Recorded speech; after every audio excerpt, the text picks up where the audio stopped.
ఆధ్వర్యంలో తెలంగాణ రాష్ట్ర వ్యాప్తంగా కూడా ఉద్యమ కార్యక్రమాలను నిర్వహిస్తున్నాం. ముఖ్యంగా బీసీ, ఎస్సీ, ఎస్టీ, మైనారిటీ అంటే ముస్లిం, క్రిస్టియన్ల ఐక్యతను కూడా కలిపి ఈ రాష్ట్రంలో ఒక బలమైనటువంటి ఉద్యమాన్ని నిర్మించడానికి ఈ కార్యక్రమాన్ని రూపొందించడం జరిగింది. మరి పొలిటికల్ జస్టిస్ అని అంటే రాజకీయపరమైనటువంటి న్యాయమే జరగాలి. వాళ్ళన్నిటినీ నిర్దేశించేది రాజకీయమే, రాజకీయ రంగమే. మనం ఇంట్లో అంతో తిండి, బట్ట, వసతి, ఇల్లు ఉంది, మన చదువు ఉంది. అదేవిధంగా గతంతో పోలిస్తే కొంత మెరుగ్గానే బతుకుతున్నాం. కానీ ఒక మనిషిగా జీవించాలి అని అంటే తినడానికి తిండి, ఉండడానికి ఇల్లు ఉన్నంత మాత్రాన సరిపోదు. రాజకీయ రంగంలో కూడా మన వాటాను సాధించాల్సినటువంటి అవసరం ఉంది. ఎవరైతే రాజకీయ రంగంలో వాటాను కలిగి ఉంటారో వాళ్ళే ఆత్మగౌరవాన్ని కలిగి ఉంటారు. ఇక మిగిలిన వాళ్ళంతా జీవిస్తూ ఉంటే, ఉద్యోగాలు చేస్తుంటే, కులవృత్తులు చేస్తుంటే, కొన్ని కులాలు, కొన్ని వర్గాలే ఈ రాష్ట్రాన్ని ఏకదాటిగా పరిపాలిస్తుంటే మనం రాజకీయ బానిసలమే. అప్పుడు రాజకీయ రంగంలో కనుక బీసీలు ఉన్నటువంటి 136 కులాలు, అదేవిధంగా ఎస్సీలు, ఎస్టీలు, ముస్లింలు ఈ రాష్ట్రంలో 14% ఉన్నారు. కానీ 14% ఉన్నటువంటి ముస్లిం సమాజాన్ని కూడా అసెంబ్లీలో కానీ, లోక్సభ సీట్లలో కానీ, అదేవిధంగా ఇతర రంగాల్లో కానీ సరైనటువంటి ప్రాతినిధ్యమే లేనటువంటి పరిస్థితి ఉంది. ఇలా రాష్ట్ర అసెంబ్లీలో 119 అసెంబ్లీ స్థానాలు ఉంటే బీసీలకు జనాభా ప్రకారం 65 అసెంబ్లీ సీట్లు లభించాలి. కానీ ఈరోజు అన్ని పార్టీల నుంచి గెలుపొందినటువంటి బీసీ ఎమ్మెల్యేలు కేవలం 18 మంది మాత్రమే. ఈ 18 మందిలో కూడా కేవలం ఒక 5-6 కులాలు నోటికి చెప్పుకోదగినాయి. మిగిలిన కులాలకు, అసలు బీసీలకు అసెంబ్లీలో ప్రాతినిధ్యమే లేదు. ఏదైతే ఎంబీసీ కులాలు ఉన్నారో నాయకురామన, కుమ్మరి, కమ్మరి, వడ్రంగి, చిన్న చిన్న కులాలు, మేదరి, ఇలాంటి కులాలు అసెంబ్లీ మెట్లే ఎక్కలేదు, గడపనే తొక్కలేదు. అసెంబ్లీ తలుపులు మూసివేయబడ్డాయి. ఏ పార్టీలు కూడా ఈ ఎంబీసీ కులాలకు టికెట్లు ఇవ్వడానికి ముందుకు రావడం లేదు. రాజీవ్ గాంధీ సామాజిక న్యాయం గురించి మాట్లాడుతున్నాడు, కేసీఆర్ మాట్లాడతాడు, రేవంత్ రెడ్డి మాట్లాడతాడు, పొద్దున్న లేస్తే బడుగు బలహీన వర్గాలు అని మాట్లాడతారు. టికెట్ ఇచ్చే సమయంలో మాత్రం ఎంబీసీ కులాలు గుర్తుకొచ్చే పరిస్థితి లేదు. ఇప్పటి వరకు కూడా అడుగుపెట్టని కులాలు బీసీలలో జనాభా మాత్రం విస్తారంగా ఉంటుంది. ఓయలు ఉంటారు, అదేవిధంగా పద్మశాలీలు ఉంటారు, అనేక మంది బీసీ కులాలు ఉన్నారు.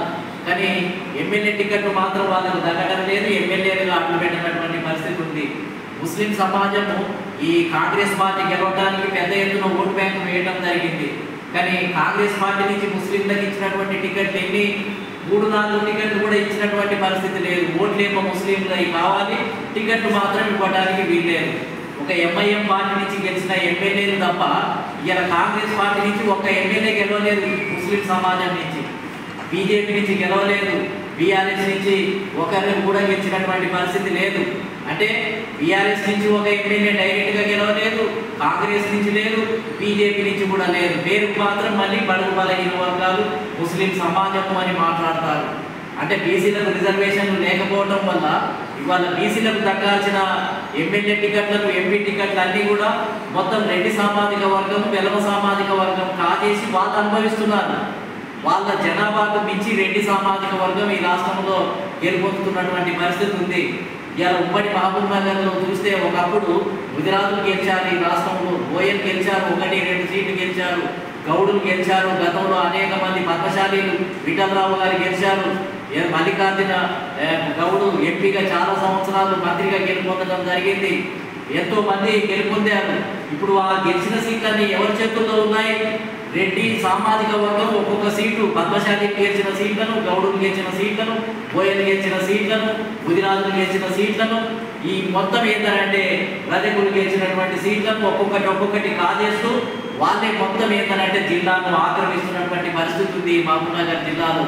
అంటే ఇది ఏమి ప్రజాస్వామ్యం? ఒకప్పుడేమో భారతదేశంలో, ప్రపంచంలోనే భారతదేశం గొప్ప ప్రజాస్వామిక దేశము అని చెప్తున్నారు. ప్రజాస్వామిక దేశం అని అంటే అన్ని వర్గాలకు, కులాలకు ప్రాతినిధ్యం ఉండాలి, గెలిచేటట్టుగా ప్రయత్నం చేయాలి.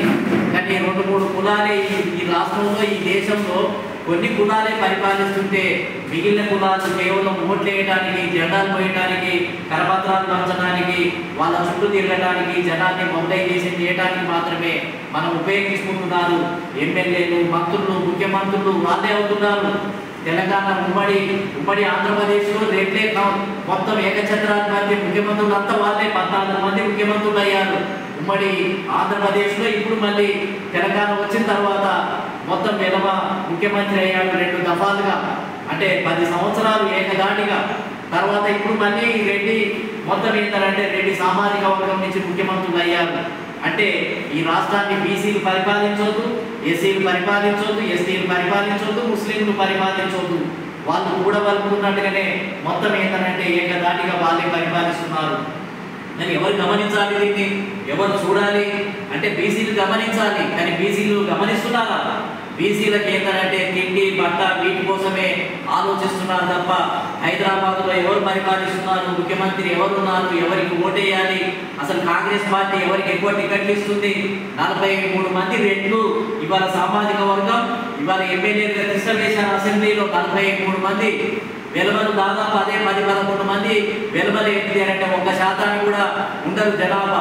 కానీ వాళ్ళు గెలిచి వాళ్ళ ప్రాతినిధ్యం కొనసాగుతుంది. మీ జిల్లా నుంచి కృష్ణారావు అనే వ్యక్తి మొత్తం ఏంటంటే కొల్లాపూర్ నుంచి గెలిచినటువంటి పరిస్థితి, బీసీలు గెలవలేనటువంటి పరిస్థితి, కుప్పలుగా ఉన్నారు, లక్షలుగా ఉన్నారు. అంటే బీసీలకు ఏంటిది అని అంటే రాజకీయాలు అర్థమయ్యే పరిస్థితుల్లో లేరు, అమాయకంగా ఉన్నారు. అదేవిధంగా తమ పరిస్థితిని తాము తెలుసుకోలేనంత మొత్తం వెనుకబాటుతనంలో ఉన్నారు. కాబట్టి ఇవాళ మారాల్సింది బీసీలే, మారాల్సింది ముస్లిం సమాజమే. వీళ్ళ టికెట్లన్నీ కూడా ఏంటంటే ఇతర వర్గాలు కొల్లగొట్టి అనుభవిస్తున్నారు. బీసీలను చైతన్యవంతం చేయడం కోసమే ఈ యాత్ర, ఈ చైతన్య సదస్సుల కార్యక్రమాన్ని, ఐక్యతా సదస్సుల కార్యక్రమాన్ని ఏర్పాటు చేయడం జరిగింది. ఇప్పటికే 78 సంవత్సరాలు అయింది స్వాతంత్రం వచ్చి.